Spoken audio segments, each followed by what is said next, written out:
P study YouTube channel पर आपका स्वागत है। मैं दीपक कुमार। अगर आप इस चैनल पर नए तो चैनल को सब्सक्राइब कर लीजिए, बेल आइकन को प्रेस कर लीजिए। और आज का जो टॉपिक है वो है ऊष्मागतिकी का प्रथम नियम, और उसमें किस टाइप के क्वेश्चंस आते हैं और किस टाइप के उसमें बेसिक फंडामेंटल है, इसके ऊपर डिस्कशन करेंगे।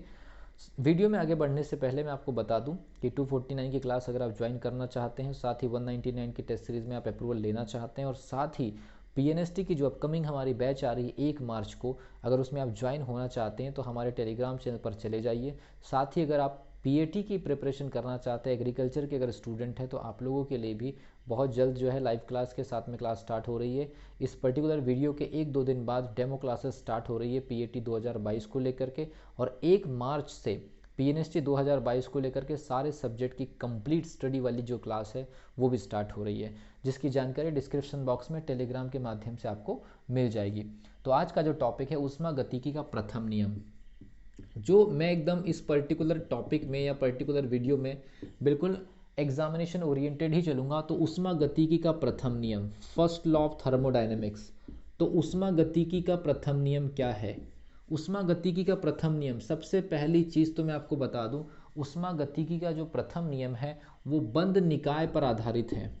ऊष्मागतिकी का जो प्रथम नियम है वो बंद निकाय पर आधारित है। अगर आपको नहीं पता है कि बंद निकाय या खुला निकाय क्या है, तो इसके ऊपर जो डिटेल वीडियो है हमारे नीट और आईआईटी जेई वाले चैनल पर अपलोड हो जाएंगी एक दिन में, एक या 2 दिन के बाद में। तो उसमें आप डिटेल में स्टडी कर सकते हैं।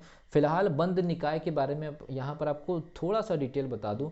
बंद निकाय में ऊष्मा का एक्सचेंज होता है, मतलब ऊष्मा सिस्टम के अंदर जा भी सकती है और ऊष्मा सिस्टम्स के अंदर से बाहर भी आ सकती है, लेकिन मास के साथ ऐसा नहीं होगा। द्रव्यमान में कोई परिवर्तन नहीं होगा, लेकिन ऊष्मा परिवर्तित हो सकती है। इसे हम बंद निकाय कहते हैं। लेकिन बंद निकाय केवल इतना ही नहीं होता है, बंद निकाय के बारे में और भी डिटेल जानकारियाँ हैं, उसके लिए सेपरेट वीडियो बनाई जा सकती है, लेकिन वो हमारे नीट और आईआईटी जेई के चैनल पर अपलोड होगी। ठीक है, तो देखिए ऊष्मागतिकी का प्रथम नियम, सबसे पहली चीज तो ये बंद निकाय के लिए लागू होगा।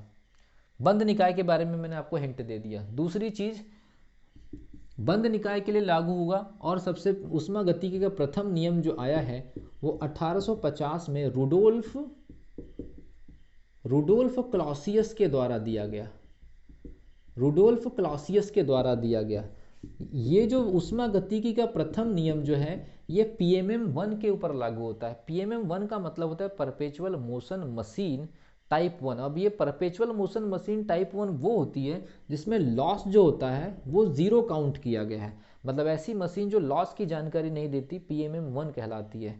थर्मोडायनेमिक प्रोसेस पर ऑपरेट होने वाली ऐसी मशीन जिसमें लॉस की कोई जानकारी नहीं है, या उसमें लॉस होता नहीं है, लॉस की कोई जानकारी नहीं है, या वो लॉस को काउंट नहीं करती, ऐसी मशीन को हम पीएमएम 1 या परपेचुअल मोशन मशीन टाइप 1 कहते हैं। इसके बाद फिर चलते हैं।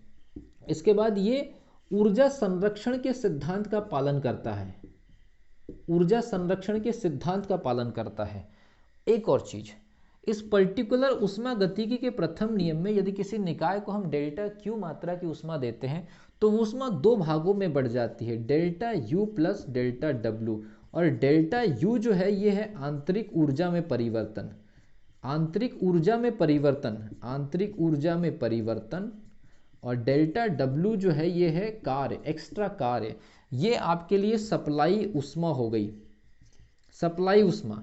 तो जैसी सप्लाई ऊष्मा और कार्य और आंतरिक ऊर्जा के बारे में बात आती है तो ये प्रथम नियम से संबंधित है। कुल मिलाकर के सिस्टम को दी गई ऊष्मा आंतरिक ऊर्जा में वृद्धि कर देती है, और आंतरिक ऊर्जा का जो फॉर्मूला होता है वो होता है एमसीवी डेल्टा टी, जहां पर सीवी जो है स्थिर आयतन पर विशिष्ट ऊष्मा है।